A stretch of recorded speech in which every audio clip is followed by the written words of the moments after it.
أهلا رمضان.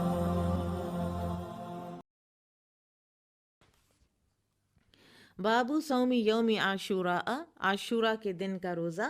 عن ہشام ابن عروۃ عن ابیہ عن عائشہ رضی اللہ عنہا قالت کان یوم عاشوراء تصومہ قریش فی الجاہلیہ، کہ جو عاشورہ کا دن ہے 10 محرم کا، اس کا روزہ رکھتے تھے قریش دور جاہلیت میں. وکان رسول اللہ صلی اللہ علیہ وسلم، اور رسول اللہ صلی اللہ علیہ وسلم بھی یصومہ، اس کا روزہ رکھتے تھے فی الجاہلیہ، یعنی وہ جو جاہلیت کا دور تھا اس میں. فلما قدم المدینۃ، پھر جب آپ صلی اللہ علیہ وسلم مدینہ تشریف لائے، سامہ و امر بصیامہ، آپ نے عاشورہ کا روزہ رکھا اور اس کے روزہ رکھنے کا حکم بھی دیا. فلما فرض رمضان، پھر جب رمضان فرض کر دیا گیا، ترک یوم عاشوراء، تو پھر آپ صلی اللہ علیہ وسلم نے عاشورہ کا روزہ ترک کر دیا. فمن شاء صامہ ومن شاء ترکہ، تو اب جو چاہے اس دن کا روزہ رکھ لے اور جو چاہے نہ رکھے. عاشورہ کہتے ہیں 10ویں محرم کو، اور محرم الحرام کا مہینہ اسلام میں ایک بڑی اہمیت کا حامل ہے، اور یہ ان 4 مہینوں میں شامل ہے کہ جن کو حرام مہینہ قرار دیا گیا ہے اور ان کی عزت کرنا ضروری قرار دیا گیا ہے. محرم کے علاوہ باقی مہینے ہیں ذوالقعدہ، ذوالحجہ اور رجب.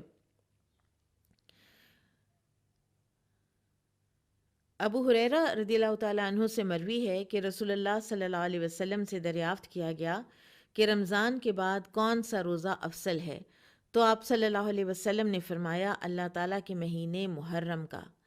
اور اس سے معلوم ہوا کہ محرم کے روزے بہت افضل ہیں، فضیلت والے ہیں، لہٰذا اس میں کثرت سے روزے رکھنے چاہیے. اور عاشورہ کا روزہ جو ہے اس کی مزید تاکید کی گئی ہے، اور اس کی تاریخی حیثیت سے بڑی اہمیت ہے. اللہ تعالیٰ نے موسیٰ علیہ السلام اور آپ کی قوم کو فرعون کے سارا جو ایک اس کی استحصالی جو ایک تسلط تھا ان کے اوپر، اسی عاشورہ کے دن نجات دی تھی. تو بنی اسرائیل اس دن خوشی میں اور شکرانے کے طور پر روزہ رکھتے تھے، اور یہودی صرف روزہ ہی نہیں رکھتے تھے اس دن، بلکہ بڑی خوشی کا اور مسرت کا اظہار کرتے تھے. اور اہل خیبر جو ہیں ان کے بارے میں آتا ہے کہ یہ اس دن جشن مناتے تھے اور اپنی عورتوں کو زیورات اور سامان زینت سے ان کو جیسے ڈیکوریٹ کرتے تھے. اور اس دن اظہار مسرت کے لیے عیسائی بھی ان یہودیوں کے ساتھ شامل ہو جایا کرتے تھے. اور قریش بھی اس دن کو عظیم سمجھتے تھے، اور اس کی عظمت کے پیش نظر کعبہ شریف کو غلاف بھی اسی دن پہناتے اور اسی دن کا روزہ رکھتے تھے.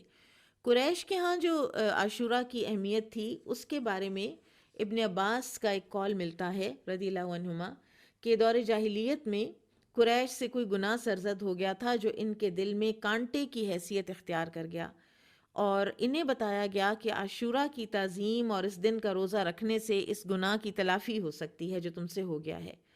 تو پھر انہوں نے اس دن کا روزہ رکھنا شروع کر دیا، اور رسول اللہ صلی اللہ علیہ وسلم نے بھی نبوت سے قبل اس دن کا روزہ رکھا تھا.